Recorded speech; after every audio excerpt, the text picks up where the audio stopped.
కొంచెం నెయ్యి వేసాను కదా ఫస్ట్, దానిలో జీడిపప్పు వేస్తున్నాను. హ్యాపీగా ఉంది తెలుసా, ఎందుకంటే చాలా ట్రెడిషనల్గా ఎప్పుడైతే ఈ గిన్నెలో చక్కగా ఇలా బొట్టు పెట్టి చేసామో ఏమనిపిస్తుంది అంటే ప్రసాదం చేసినట్టు చాలా హ్యాపీగా అనిపిస్తుంది, చాలా ట్రెడిషనల్గా అనిపిస్తుంది. చూడండి, మామూలుగా అనుకోండి ఇంత మంట పెడితే వెంటనే మాడిపోతుంది, చూసారా వేడికి. ఇంకా అలాగే ఉంది అది, ఎందుకంటే మందంగా ఉంది కదా అది, అందుకని.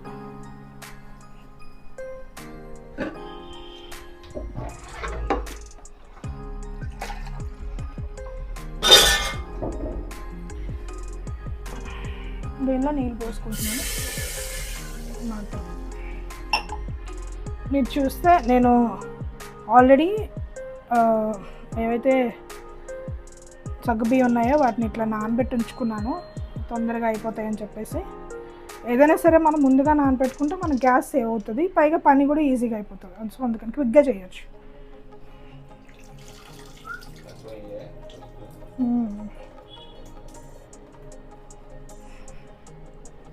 వేస్తున్నాను.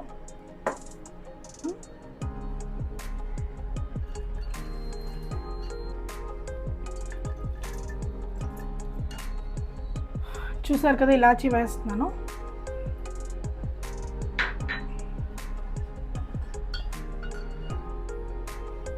కొంచెం మంట పైకి పెడుతున్నాను.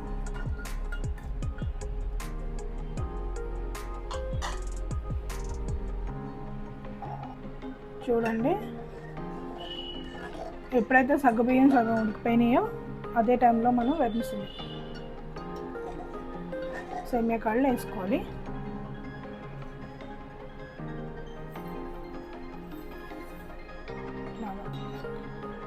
మీరు గమనిస్తే నేను కొంచెం సగ్గుబియ్యం ఎక్కువ వేసాను, ఎందుకంటే మా బాబుకి సగ్గుబియ్యం ఎక్కువ అంటే ఇష్టం.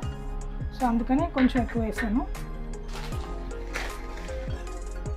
మీరు చూడండి, మనం సగ్గుబియ్యం 1 కప్పు వేసుకుంటే సేమియా కాడలు 2 కప్పులు వేసాను, ఓకేనా? అదే మనకి అంచనా. చూసారా, మనకి చూడడానికి ఇంత చిన్నగా అనిపిస్తుంది బయట నుంచి చూస్తే, ఫోకస్లో ఇలా చూస్తే చూడండి చిన్నగా అనిపిస్తుంది. కానీ మనం 1 గ్లాస్ నీళ్ళు పోసాము, అలాగే 1 కప్పు ఏమొచ్చి సగ్గుబియ్యం వేసాము. చూసారా సగ్గుబియ్యం ఎంత వేడికిపోయాయో మనం ముందుగా నానబెట్టుకోవడం వల్ల. అలాగే సేమియా కాడలు 2 కప్పులు వేసాం, అయినా చూసారా ఎంత గ్యాప్ ఉందో. అది వీటి స్పెషాలిటీ. ఇలాగ 1 గ్లాస్తో పాలు పోసుకున్నాం. చూసారా ఇంకా ఎంత గ్యాప్ ఉందో. అది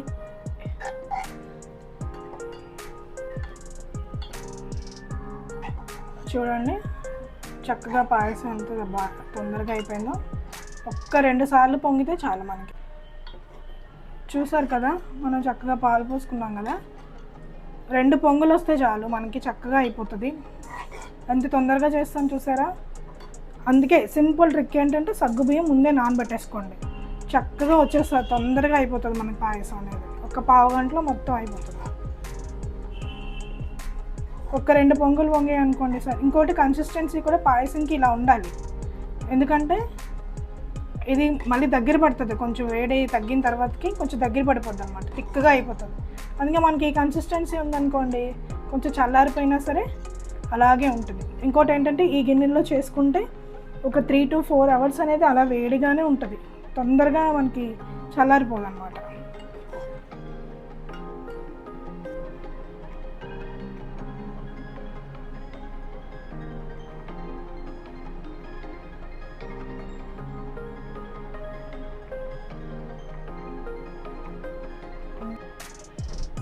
చూడండి ఇంకా దగ్గరికి అయిపోయింది కదా, ఈ టైంలో నేను షుగర్ యాడ్ చేసేస్తాను. ఇంకా ఆపే ముందు కొంచెం షుగర్ యాడ్ చేసుకొని ఆపేసుకోవడం. మరి ఎక్కువ స్వీట్ అయిపోదు, కరెక్ట్గా సరిపోవాలి మనకి, అప్పుడే ఆ ప్రసాదం లాంటి ఫీలింగ్ అంతా కూడా వస్తుంది. ఓవర్గా షుగర్ వేయక్కర్లేదు. చూసారా ఎంత బాగా వచ్చిందో. మనకి ఇంకా గ్యాప్ ఉంది చూడండి, ఇంకా 1 గ్లాస్ ఫుల్గా నీళ్ళు పట్టే అంత గ్యాప్ ఉంది. చూసారా చూడటానికి అంత చిన్నగా ఉంది, మనకి అంత క్వాంటిటీ వస్తుందో చూడొచ్చు ఎలా ఉందో. సో ఫైనల్ టచ్గా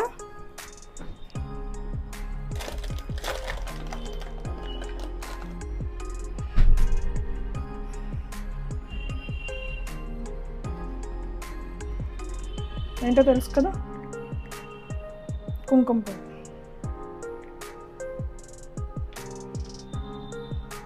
యాక్చువల్గా ఇది వేడి పాలల్లో కొంచెం నానబెట్టుకొని వేసుకోవచ్చు, నేను ఇట్లా వేసేస్తున్నాను.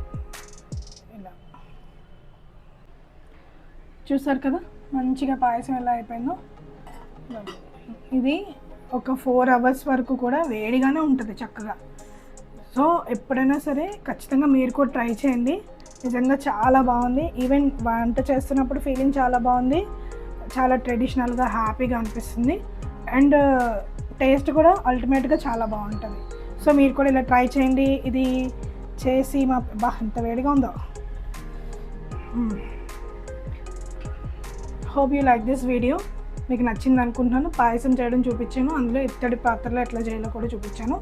మళ్ళీ చెప్తున్నాను, ఇందులో స్వీట్స్ అట్లాంటి ఐటమ్స్ చేయాలి, పులుపు ఐటమ్స్ అవి చేయకూడదు. ఓకేనా?